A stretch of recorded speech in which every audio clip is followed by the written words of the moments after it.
And we are standing on the soil of the White House, and we are declaring your word. Every place that our foot will trod, you will give it to us. And we are taking the land.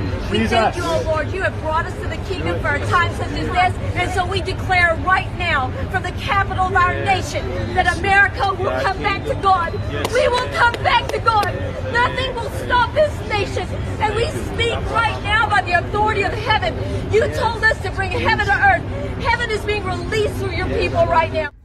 I have traveled across America from sea to shining sea to find megachurch after megachurch in every state, serving as medium to facilitate millions of evangelicals joining forces in a sinister hive-like mind political network mobilized for the election in 2016, 2020, and now 2024, becoming a tool of political polarization.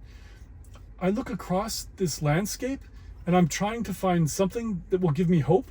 But where is the political network to elect progressive secular candidates who see the big picture, speaking for the earth rather than any single nation, seeing our planet not as a resource for capitalism, but as a collective organism capable of healing and bringing into being a future like Star Trek?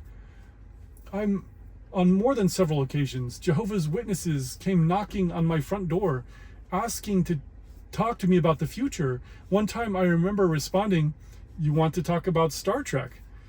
Unfortunately, they weren't amused and eventually walked away after I told them I didn't want to talk about their Bible. But this got me thinking, I wish Star Trek people showed up at my door instead, seeking to build a new kind of fellowship and a more benevolent political network, while asking to talk about another kind of future I could totally get behind and join and help create if invited. Unlike the Jehovah's Witnesses preparing for the end, there are no injunctions or divine curses in Star Trek directed at anyone trying to rewrite a new beginning with a revised timeline where we build a future and a starship without the World War in 2026. There are no fatwas against J.J. Abrams for creating the Kelvin timeline. We are free to skip the nightmare straight into the living the beautiful dream. And I don't know of a single fan who thinks otherwise, even if the current timeline has another outcome.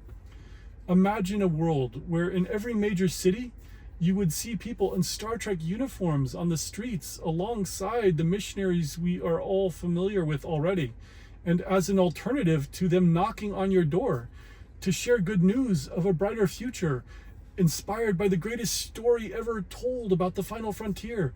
If our civilization has already built a Disney-style knockoff theme park in Kentucky that tries to convert visitors to Christianity, revolving around a life-size replica of Noah's Ark, surely we as a species can find the resolve to build at least one life-size replica of the Starship Enterprise, using it as inspiration for moving to the next level, converting pessimists to optimism, building a future in humanity's first starship so we can explore rather than wage the last world war.